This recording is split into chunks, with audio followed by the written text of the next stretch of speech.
A buyer ghosted me after receiving a $400 car radio, ignoring the remaining payment. Instead of yelling, I used his public social media to contact his wife, parents, and siblings. By the next morning, the money was back, quietly, effectively, and without drama. Before going to forward in the story, please subscribe my channel and like and share this video. A few years ago, I found myself in a situation that felt equal parts ridiculous and satisfying. My boyfriend at the time, now ex, though that's not super relevant here, didn't use social media, which always made things complicated, but it also meant I often ended up being the digital face for him in certain situations. This story started because he bought a $600 car radio and sound system, an upgrade he was really excited about. Before he even got around to installing it, he decided to buy a new car. Problem, he couldn't return the radio. So, like many of us do in the age of Facebook Marketplace, he asked me to sell it for him. I agreed, mostly because I figured it would be a simple process. Post it, answer some messages, coordinate payment, and be done with it. Easy, right? I honestly didn't expect it to turn into a full-blown lesson in human laziness, entitlement, and digital vulnerability. I created a listing with all the details: brand, model, specifications, condition, and pictures that showed the radio looked brand new. I added shipping info in case someone wanted it sent somewhere far, knowing that shipping might complicate things, but that it would also widen the pool of potential buyers. Within a couple of weeks, I got a message from a guy who said he wanted it shipped a few states away. He seemed friendly enough, polite in his initial messages, which was always a relief compared to the usual bizarre inquiries you get on Marketplace. Since my boyfriend didn't use social media, I gave the buyer my boyfriend's phone number and asked him to handle the transaction directly. That seemed like the simplest solution, and it would prevent confusion about payment. At that point, I thought the transaction would proceed smoothly. A month later, my boyfriend asked me to check in because he still hadn't received the rest of the payment. I asked him to clarify. He explained that they had agreed on $400 total, $200 upfront and $200 upon receipt. My boyfriend had already shipped the radio, the buyer had confirmed that he got it, and yet no second payment. Apparently, the buyer decided to ghost the remainder like it was some kind of free trial. It was infuriating, but also revealing. It showed me how much people assume they can get away with on the internet. This guy had clearly decided he could take the radio, enjoy it, and ignore the remaining payment. But he made one crucial mistake. His digital footprint was wide open. Curiosity piqued, I looked at his Facebook profile. Completely public. Friends list? Open. Job info? Open. Marital status? Open. Parents, siblings, other relatives, all easily accessible. Essentially, the guy had broadcast his life to the world while trying to scam someone for $200. Rookie move. I immediately took screenshots of his profile and friends list because I knew that if I had to escalate, I didn't want him to suddenly lock it down and disappear. This wasn't just a prank, it was preparation. If he tried to play the disappearing act, I'd have proof of exactly who he was and how to reach him. Then I sent him a polite message reminding him of the agreement and asking for the remaining payment. Read, ignored. I sent a Venmo request. Ignored again. At this point, I gave it 2 days, sending a couple more polite reminders, all ignored. I realized I had to escalate, but I wanted to do it strategically. I didn't want to start drama publicly because this is Facebook Marketplace and people could see it. I also wanted the payoff to be as controlled and final as possible. And that's when I had an idea. Go through his family, not aggressively, just factual, direct, and with enough presence that he couldn't ignore it. Once I realized the buyer wasn't going to pay, I knew I had to escalate carefully. I didn't want to cause unnecessary drama, but I also wanted to make sure he understood the situation clearly and immediately. The key was his digital footprint. Because his profile was completely public, I could see everyone connected to him: his wife, parents, siblings, and even close friends. I started with his wife. She wasn't listed as a spouse on his profile in a formal way, but she was tagged in photos and events consistently. I sent her a message that was straightforward, polite, and factual. Hi, I'm trying to reach your husband regarding a transaction he made recently. He received an item, but the agreed upon payment hasn't been completed. Could you please pass this message along so he can resolve it? I didn't include any threats, insults, or assumptions. I knew the key here was clarity and calmness. The goal wasn't to embarrass anyone, it was simply to get the transaction completed. Next, I moved to his parents. Both profiles were visible with basic information and some photos. I sent the same message to his mom and dad separately. Again, factual, calm, and non-confrontational. Just the facts. The item had been received, the payment hadn't been made, and I was trying to resolve it directly. After contacting the wife and parents, I looked at siblings. Some had active profiles with photos, others didn't. I sent the same polite messages to the ones I could reach. At this point, I hadn't yet called his work, but I wanted to make sure the family was aware that someone had not honored an agreement. The interesting thing about this approach is how the context changes when multiple family members are aware. It's no longer a private dispute that he can ignore. Now he knows multiple people, his spouse, his parents, siblings, could potentially know he's not following through. There's a natural pressure there that didn't exist when it was just a private message or Venmo request. After sending these messages, I still needed one final push to ensure results. That meant contacting his workplace. I found the company listed on his profile, called the main office number, and left a voicemail. I kept it short, calm, and professional. Hi, this is my name. I'm trying to reach his name regarding a personal matter involving a transaction. If he could return my call, I would greatly appreciate it. Thank you. Notice I didn't mention the payment amount, the item, or anything embarrassing. The goal was simple: make him aware that someone outside his immediate social circle was trying to reach him. That kind of subtle pressure can be surprisingly effective. I stepped back at that point. I didn't harass, I didn't threaten, I just let the system work. By making polite but unavoidable contact with his wife, parents, siblings, and workplace, I created a scenario where ignoring the matter was no longer feasible. And then I waited. The next morning, I got the notification I was waiting for. The remaining $200 had been sent. It was as simple as that. No drama, no shouting, no public confrontation. Just a combination of calm persistence, leveraging public information, and making the situation impossible to ignore. After that, I realized a few things about human behavior. First, people who try to scam often don't think beyond the immediate gain. They assume they can get away with it because they've never been held accountable in a way that matters to them personally. Second, social and family accountability is incredibly powerful. By involving people who naturally care about him or who could potentially be affected by his actions, the pressure becomes unavoidable. It was a small lesson in strategy, patience, and quiet persistence. Sometimes the best revenge isn't loud or aggressive. It's methodical, calm, and effective. The moment the $200 hit my account, I felt a weird mix of satisfaction and relief. I wasn't ecstatic or triumphant in a flashy way. I was just quietly pleased that my plan worked. No threats, no public shaming, no escalation beyond polite messages, just strategy and patience. It was the perfect outcome for something that started as a frustrating minor scam attempt. What surprised me the most was how fast things seemed to ripple through his personal life after that. Within a day, I noticed subtle changes in his social media activity. He started locking down his posts, adjusting privacy settings, and being more careful about what he shared publicly. His wife didn't comment further, and his parents and siblings didn't say much, but I could sense the unspoken acknowledgement. He couldn't ignore his actions anymore. I also realized how fragile some people's confidence can be when the people closest to them are suddenly aware of a situation. The scam wasn't huge, $200 isn't life-altering, but for someone like him, being exposed as unreliable, even quietly, was clearly unsettling. He had to process the fact that not only had I been persistent, but I had leveraged his own social connections to make the situation unavoidable. After that, I reflected on why it worked so well. It wasn't because I wanted revenge or to humiliate him publicly.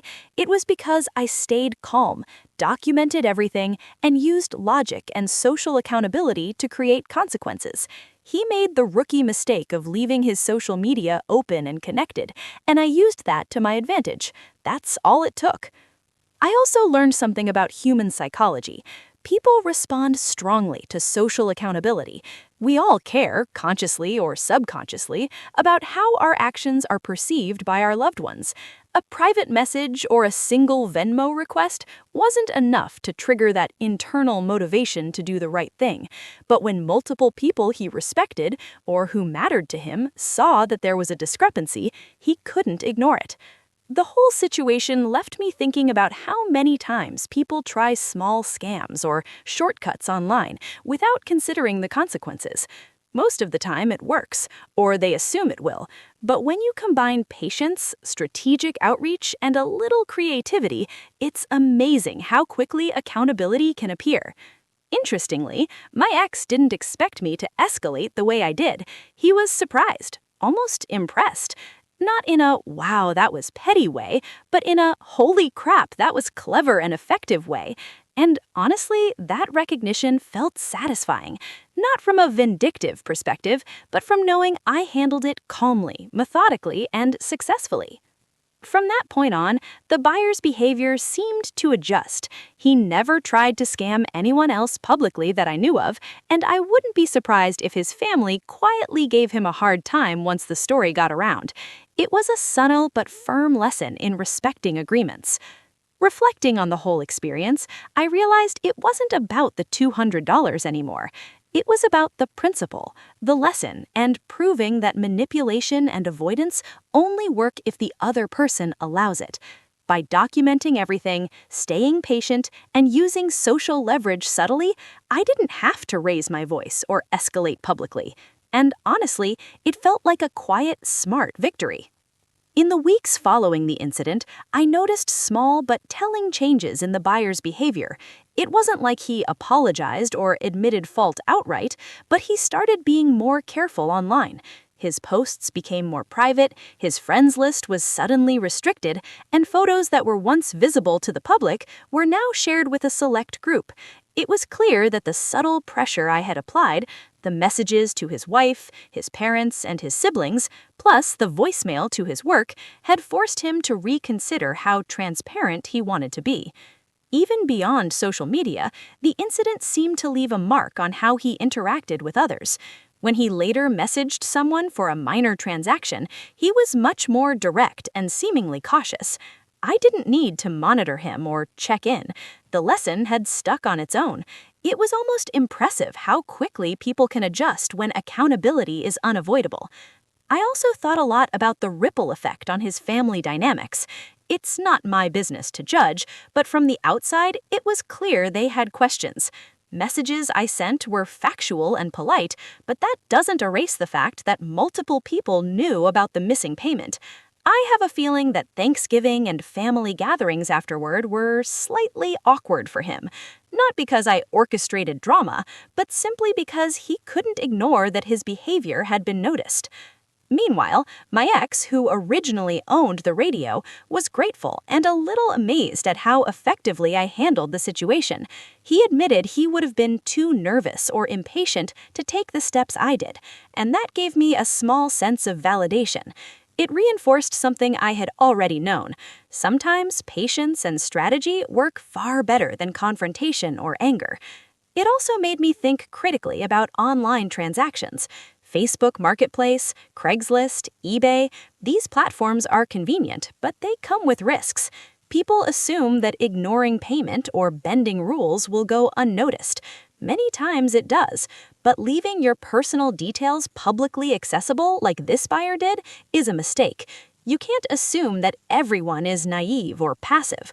Sometimes the quiet, strategic approach is all it takes to enforce accountability. For myself, the incident became more than just about a $200 payment. It became a lesson in self-confidence and the power of persistence. I didn't need to shout, escalate publicly, or involve authorities. I documented everything, leveraged social accountability, and simply waited. The system worked without me having to create drama. And honestly, it felt like a quiet, smart victory. The satisfaction wasn't just in getting the money back. It was in knowing I had used intelligence and patience to solve a problem. I didn't let frustration or anger dictate my actions. I thought things through, planned a series of logical, polite steps, and executed them. It was methodical, calm, and effective. Most importantly, I realized the value of timing. If I had tried to escalate immediately after the initial ghosting, it might have felt aggressive. By waiting a couple of days, documenting everything, and then systematically reaching out to his family and work, I made it unavoidable, but still calm and professional. Timing, patience, and clarity can make even a frustrating situation feel manageable. By the time the dust settled, I had a sense of closure.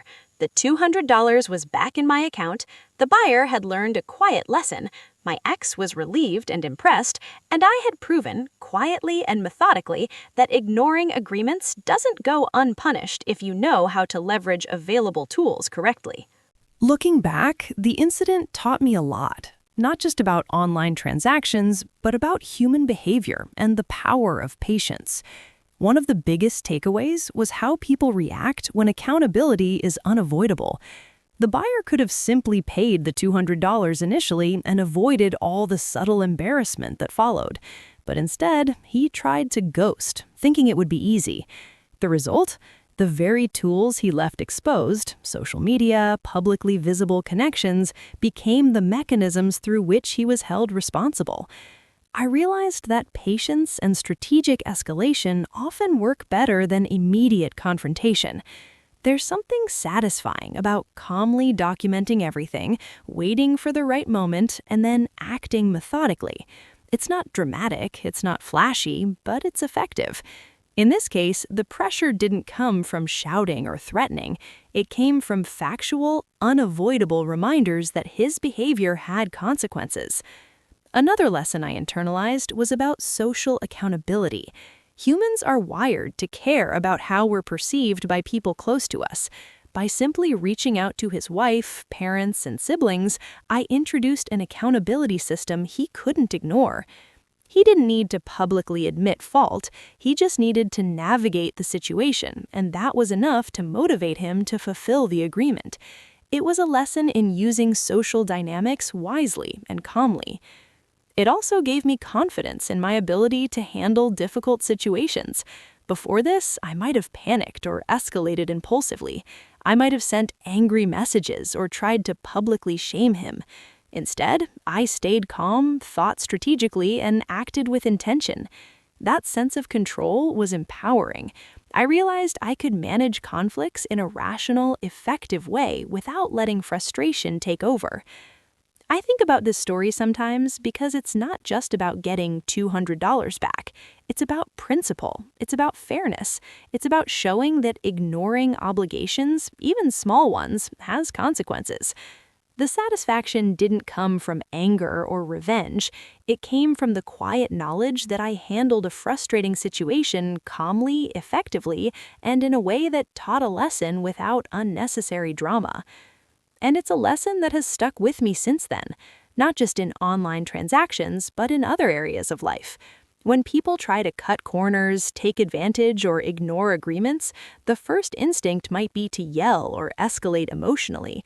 But often, patience, documentation, and leveraging natural accountability is far more effective.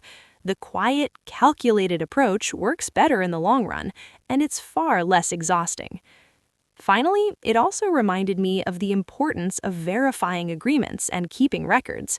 Taking screenshots, noting dates, and being clear in communication are small things that make a huge difference. They protect you from manipulation and allow you to act decisively when necessary. In the end, this experience didn't just get me the $200, it reinforced a sense of agency. I realized that even when someone tries to scam or take advantage of you, there are rational, clever ways to resolve the issue. And sometimes those approaches are far more satisfying than immediate confrontation or public shaming. By the time everything settled, I felt a quiet sense of accomplishment, not from getting back at someone, but from knowing I had handled a frustrating situation calmly, strategically, and effectively. It's a reminder that patience, documentation, and social accountability can be surprisingly powerful tools. In the long term, the whole experience became a quiet lesson for me about human behavior and accountability. The buyer never publicly admitted his mistake, and I didn't need him to. The important thing was that he was held responsible and the situation was resolved. It was proof that you don't need to escalate with anger or humiliation to get results. Calm, methodical actions often work far better. Interestingly, it also changed how I approached online transactions afterward. I became more careful, more precise, and more strategic. I made sure agreements were clear, that documentation was ready, and that I had ways to verify actions. I didn't become paranoid or obsessive. I simply learned that patience, planning, and knowledge of your options are powerful tools in protecting yourself and your resources. I also reflected on the broader lesson. People often try to cut corners or exploit others because they assume no one will hold them accountable. But the truth is, accountability doesn't always need to be loud or public, it just needs to be inevitable. Once I reached out to his family and workplace, it became impossible for him to ignore the situation. That invisible pressure, combined with strategic patience, was enough to motivate him to do the right thing. There's also a personal growth element I can't ignore. Before this, I might have handled it with frustration or anxiety, and I might have wasted energy arguing or venting. But staying calm, thinking strategically, and taking measured steps gave me a sense of control and confidence. I learned that I can navigate tricky situations effectively without losing my composure, which is a skill that's carried into many areas of life, professional and personal. Looking back, the $200 wasn't even the point anymore. It became a symbol of principle, of fairness, and of the power of patience. The satisfaction came from knowing I had handled a frustrating situation on my own terms, calmly, and effectively. No one needed to witness my victory. It happened, and that was enough. The situation also taught me about human psychology. People care more than they admit about what those close to them think. By contacting his family members calmly and factually, I created a situation where he couldn't ignore his obligations without facing social consequences. That alone was enough to ensure compliance, without any yelling, threats, or public confrontation. Ultimately, this story isn't about revenge. It's about strategy, patience, and understanding human behavior. It's about knowing when to act, how to act, and when to wait. Sometimes the quietest, most methodical approach is the most powerful, and it's far less exhausting than a dramatic confrontation could ever be. Even now, years later, I think back on that incident with a sense of calm pride. It was a reminder that frustration doesn't need to control you, that patience can be a weapon, and that accountability is often inevitable when approached wisely. The buyer got his lesson, the money came back, and I walked away knowing I had handled it better than I could ever have imagined. And that's the real takeaway. Sometimes the smartest victories aren't loud, flashy, or public. They're methodical, controlled, and quietly satisfying.